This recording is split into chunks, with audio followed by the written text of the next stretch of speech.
আর procedure simplify করার ক্ষেত্রে হচ্ছে মানে আমরা সবসময় মনে করি, আমি বিশ্বাস করি, আমি ঢাকা ইউনিভার্সিটিতেও দেখেছি, মানে শুধু শুধু 10-12টা লোকের সিগনেচার লাগে।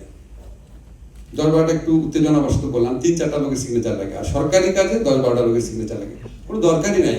মানে খামাখা লোকেদের চাকরি দেওয়ার জন্য সিগনেচার দেওয়ার চাকরি দেওয়া হয়েছে বাংলাদেশে। আপনারা বিশ্বাস করেন, আমি একদম অনেস্টলি বলি আপনাদের, আমার ইউনিভার্সিটিতে 35 জন ফুল টাইম টিচার ছিল। আমি আপনাদেরকে নিশ্চিত করে বলি 15 জন দিয়ে কাজ, 20 জন দিয়ে কাজ করা সম্ভব ছিল। 15 জনকে এমনি চাকরি দেওয়া হয়েছে। আওয়ামী লীগ, বিএনপি আপনার টিচার কত বেশি রিক্রুট করা যায় সেই চিন্তা থেকে।